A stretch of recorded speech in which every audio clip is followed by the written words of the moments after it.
This is a major blind spot for those of us in the West trying to better understand the war in Ukraine. We talk a lot on this channel about the military capabilities of Russia, their strengths, weaknesses, so on and so forth. A lot of other channels do that as well. There's a ton of resources talking about the Russian economy. A handful of folks get into Putin, his grip on power, or maybe even the oligarchs. But very rarely do we see the perspective of the average Russian citizen. How do they feel about the war, and what does that mean for the conflict going forward? So I came across this article that I thought did a great job of kind of uncovering some aspects from Middle Russia, if you will, that we don't often hear in the news. It was published in Russia Post and is titled "The Majority Never Had It So Good." And this is an article written by a Russian historian named Sergei Chernyshov. Now, the Russia Post calls itself a humanities corridor to and from Russia and talks about the idea of sharing cultures and better understanding one another. Some pretty high-minded stuff that's all positive. The better we understand different cultures, maybe the less likely we are to go to war. Nothing wrong with that. Now, I understand that any publication coming out of Russia, a lot of people are going to be quick to label it propaganda and just write it off. Don't pay any attention to it. It's state sanctioned, that kind of stuff. I wouldn't be so sure here. And the reason I say that is as we get through the article, you're going to come to learn that Sergei, the author, is very much anti-war. He does not support the war in Ukraine.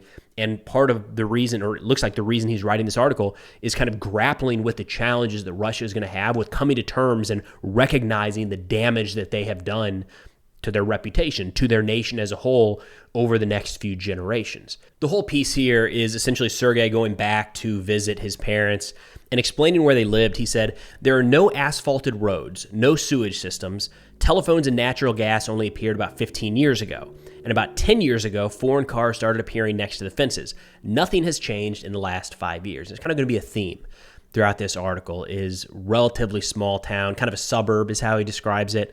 Nothing fancy, and the people who live there now have lived there their entire lives.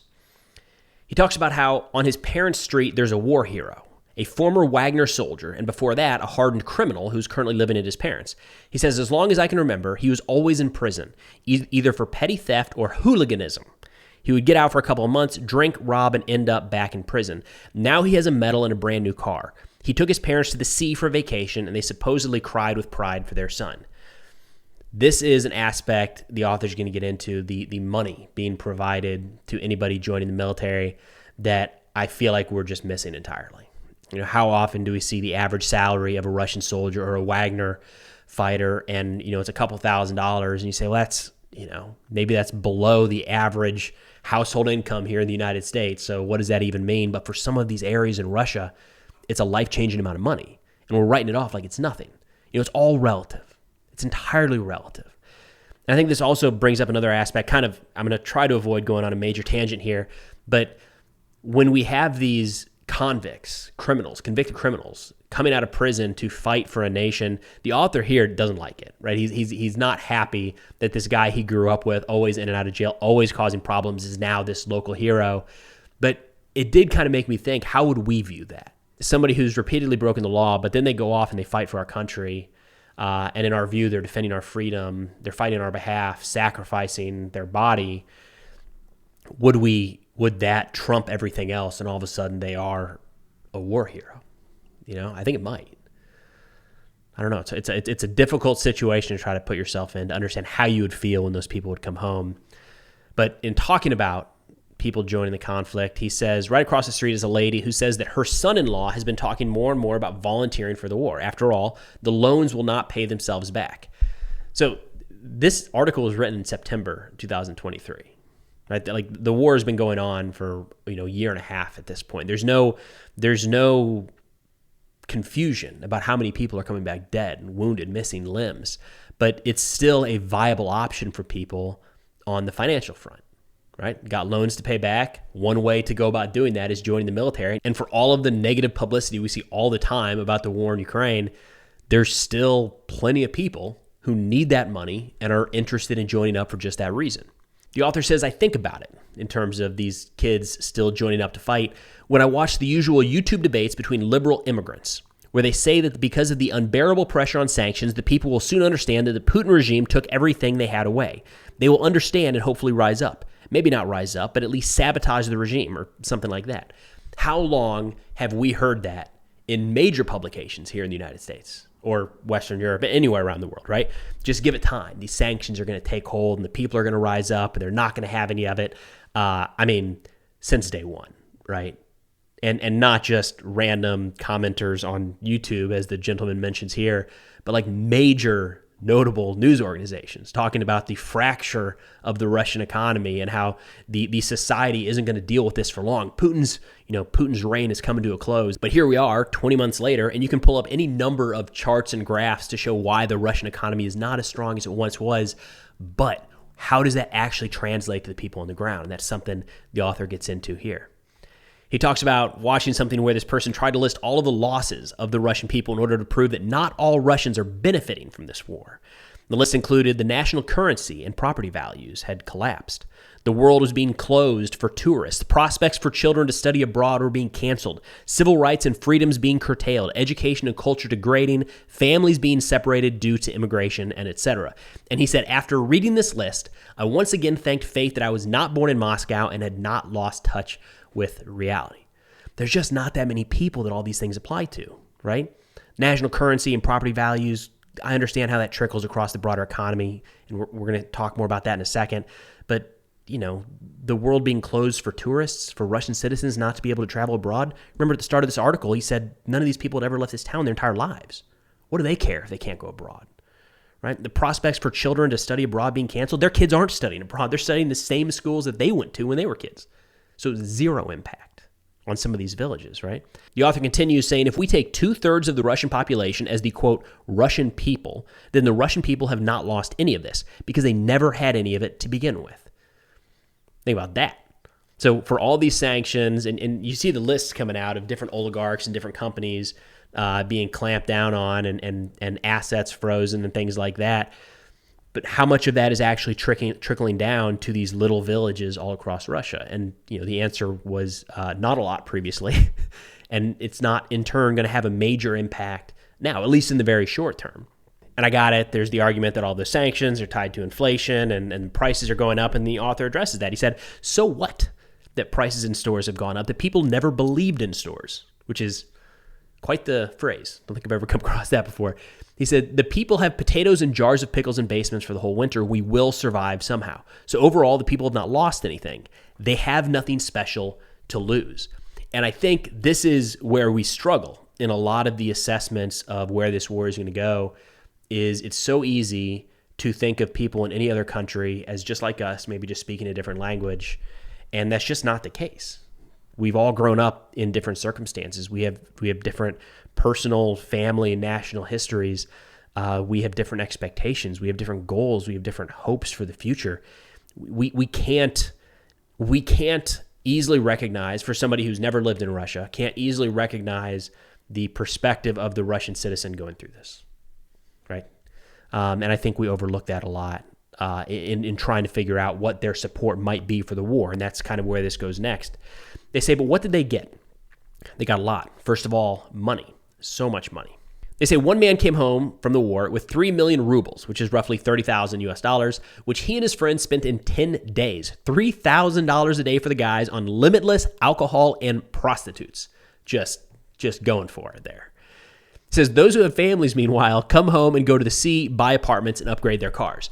So for all the dangers of war, right, you could, die or have a life-changing injury that you deal with for the remainder of your life.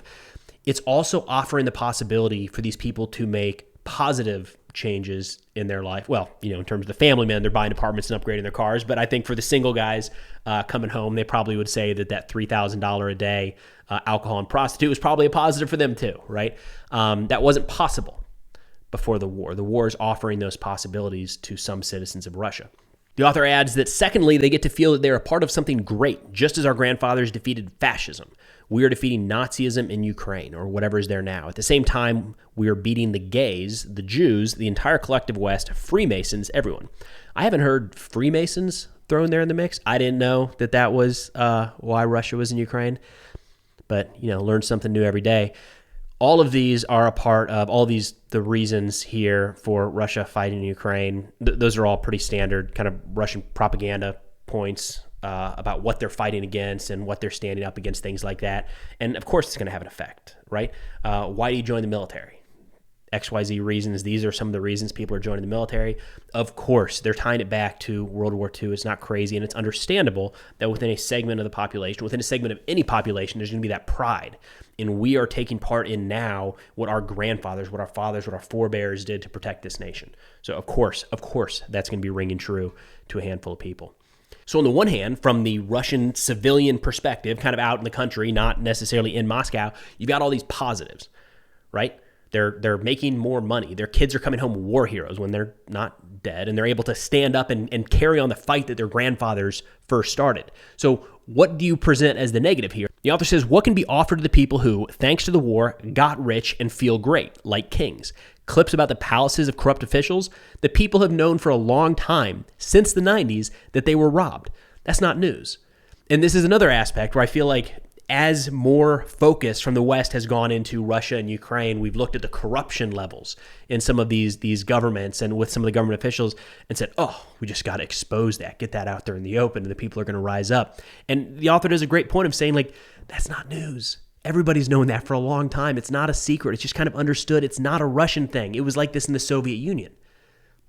So it's not groundbreaking to find out that a defense minister is pocketing money instead of putting it into surface-to-air missile systems. That's not news. It's understood. It's the same old. So why is that going to change something now? They continue by saying the cash handouts, which the people would not make in years and years from their normal jobs, coupled with a feeling of being part of something great, is an explosive mixture. And that is not just in Russia. Think about that anywhere. Think about that in the United States. It's understandable. If you get your basic living expenses covered, you have more money in your pocket than you did previously, and you're a part of a movement, you're a part of something moving in the right direction, or that you feel is just a positive for your country and your fellow man. Of course that's explosive, right? That's going to gain a lot of traction. They add that if you don't take all of this into account, all the positives that the average Russian sees, you might endlessly wonder why in the last elections it was mainly the villages and not large cities that voted for the governors appointed by the Kremlin and the ruling party, even though it was precisely the village that had suffered the most from mobilization. So again, understand, from the outside looking in, we're saying, this elected official who's essentially appointed by the Kremlin has Putin's blessing and is going to stay in line, toe the party line, and is robbing from the people and is mobilizing your children to go to war. They're not going to get voted for next time, right? Wrong. Because things on the ground in some of these rural Russian areas aren't all that bad. Or at the very least, they haven't changed for the worst, right? There's still positives being drawn out from this current conflict that are being felt in some of these villages. Now, as we kind of wrap up here, the author takes a turn, and instead of explaining the sentiment on the ground, he talks about the challenges of how Russia is going to be able to deal with this issue going forward. He says, millions of children believe that their fathers and mothers are now doing heroic things. They sincerely believe it, as their parents cannot be monsters. I talked about in a recent video how a very minor pet peeve of mine is when we refer to people in war as the good guys or the bad guys, right? Just because everybody generally throughout history views their side as the good side. And that's exactly what they're describing here.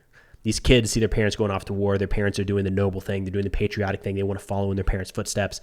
I'm certain in Russia, just like as in every country throughout history, there are plenty of children that do not agree with what their parents are doing, or family members that do not approve of a family member that is supporting the war, taking part in the war. I got it.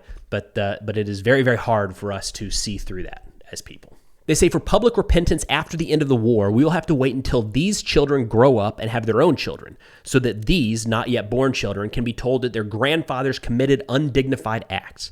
For some reason, it's easier to hear about grandfathers than fathers. And they point to a similar situation in Germany after World War II, where it wasn't the children of the Nazis that kind of confronted the repentance portion in German society, but it was the children of the Nazis. It's somehow easier for grandchildren to tackle that than children. He says, thus, by the end of the 2040s, it will be possible to talk to the people about the losses that Russian society actually suffered from the current war. At least some of them will really listen. I'm a little bit torn on this because the whole article up to this point was talking about essentially how some of these small villages, these rural areas and suburban areas in Russia haven't had it all that bad. And it's kind of business as usual. In fact, some areas are, in a sense, prospering, able to buy apartments by the sea or upgrade their car, things like that, take their families on vacation for the first time in their lives. So, if the war were to stop right now, I'm not sure that those people in 20 years are going to look back and say, oh, it was so bad. We really tore Russia apart doing that thing. It seems like something has to change beyond kind of how it's playing out right now. But, we'll see. And they wrap up here with something that really, really kind of hit home. They said, in the meantime, the people are experiencing perhaps the best period in their lives. Sure, some of them periodically come back from the war in zinc coffins. On the other hand, the whole street will be out for the funeral. How is that for reviving traditional values? That, to me, seems like a no-win situation for the United States or the West. If the people are, during the war and while the fighting is ongoing, are experiencing their best lives ever, and if they survive and come home, they've got all this extra money, more money than they've ever seen in their whole lives, that's a positive. They're going to tell their brothers, friends, and family members to sign up. Why not? Look at the positives that it did for me. And then if they die, it brings the community together for a local funeral where everyone lines the streets, and it helps revive this sense of community and nationalism. I mean, this last piece here, the author makes it seem like all of those are essentially a win for the Russian state. Right now, I know there's a lot more to this conflict than just the sentiment of the rural Russians that are going off to fight and die in this war. But again, I think it's a very underreported aspect of the conflict, and the little that is reported, I just have a feeling we're getting a lot of it wrong. But that's all I got for now. I will link this article as well as the national security sit reps I put out on Substack in the description below. That's 7 to 10 of the top national security stories over the past week, along with some podcast recommendations. But thanks for watching, and I'll see y'all next time.